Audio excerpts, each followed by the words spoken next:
we had the tag team title match, the Tornado tag team title match of the Primetime Players versus New Day versus Lucha Dragons versus Los Matadores. Now, that match to me, I was not looking forward to. I'm not lying at all. Now, in it, the New Day has been doing a lot of things that have kept me excited, keep me fresh, keep me interested in the tag team division.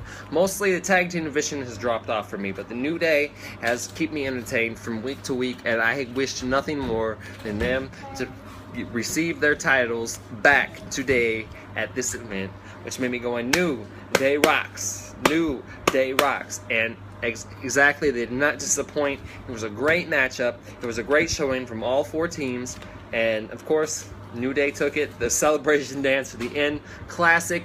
You probably won't see very many things that will come close to that unless New Day reciprocates it again in future showings with their tag team title defenses. But Xavier Woods continues to be the most entertaining side commentary ring player. The tricep meet, everything he's saying is hilarious. When he caught freaking what's his name? El Torito into the flapjack onto the ground, I was cheering. I just thought that was great.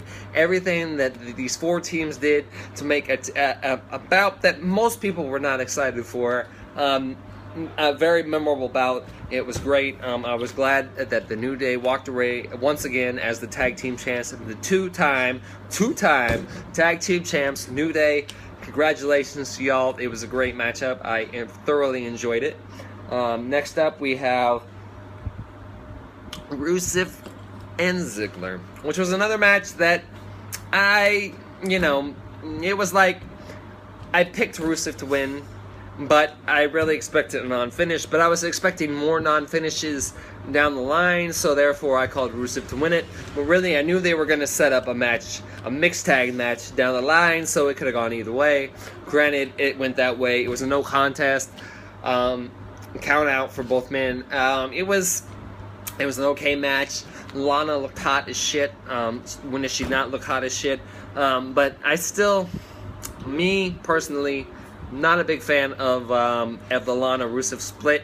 I know a lot of people feel the same way. Lana, I believe she should be with Rusev. I know they are together in their life. I just feel like they should stay together. If they want to drop the Russian stick or whatever, why not flip the script and let Rusev be a good guy? I mean, why not let him be a babyface, a dominant babyface? What's wrong with having a Bulgarian babyface? I don't understand it. Now, the cold fish thing we had in the past and things like that is okay, but this is a feud that I just really never could get behind, and I really just don't care about it, and I can't wait for it to end, and I wish Lana and Rusev would get back together, because I know they are together. Now, I know the kayfabe and the real world has kind of got blended a lot, but we all know that Rusev and Lana are together, so why not let them stay together? If the one's going to turn babyface, why not have them both? I mean, I think we've gotten a little bit past Russia versus the USA, and he's not even representing Russia anymore. So let's just move forward. Let him be a dominant face. I mean, he can be a dickish dominant face. I mean, look at John Cena. He's the most dickish fucking dominant face of all time. But I think that we can move forward and push that storyline. Rusev is a great athlete, and he's a great performer, and I wish just to see this storyline fizzle out, so we can get Rusev and Lana in something that's more productive than what we've been presented already. Now, after that, I believe we had the Intercontinental Championship. We had Ryback, Big Show, and Miz in a match that, honestly, I didn't care about. I'm not a fan of the Ryback. Big Show is a good performer when he wants to be. He surprised the shit out of me at Extreme Rules with Roman Reigns and The Miz. Now, I predicted that Miz would find a way to take it. And in the match, they showed that Miz was trying everything he could to take it. This match was much better than I had perceived it to be. I was expecting it to be kind of a squash, kind of then Miz come in at the last minute to win it. Granted, Ryback winning off of Big Show's finisher was a shock. I will put that. So I did not expect that, and I will give it a rank above what I thought was going to happen. Still wasn't great, Still not a fan of the Ryback. Still not a big fan of the whole rivalry between Ryback and Big Show. The Miz thrown in there. I thought that Miz was going to take it, but he didn't. It's okay. But it was a decent enough match to get me by for the next one.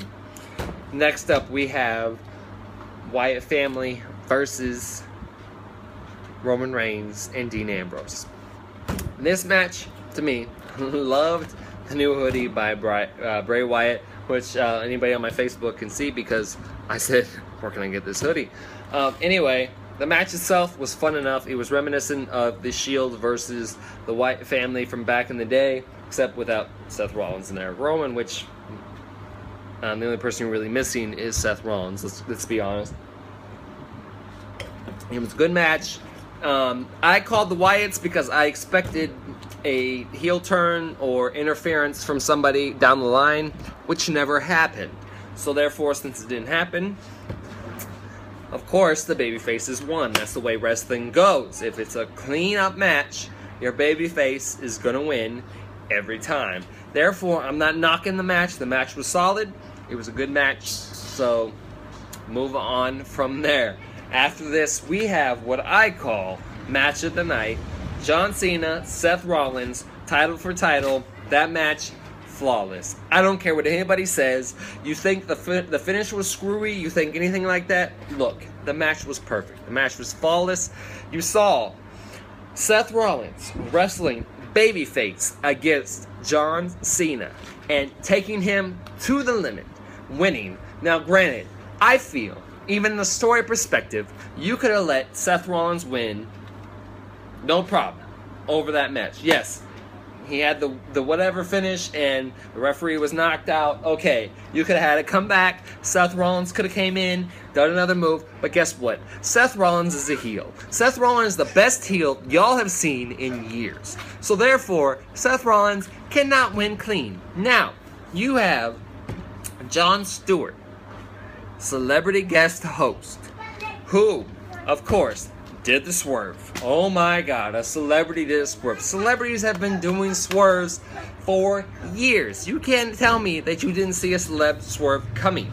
So therefore, since there was not a swerve earlier in the night in the previous celeb match, therefore, Jon Stewart did a swerve. And for anybody who says that was uncharacteristic of Jon Stewart, let me tell you this. Jon Stewart, first and foremost, is a wrestling fan. If you're looking for an excuse for a swerve, I got it for you right here. You don't have to wait for Monday Night Raw or anything like that. Guess what?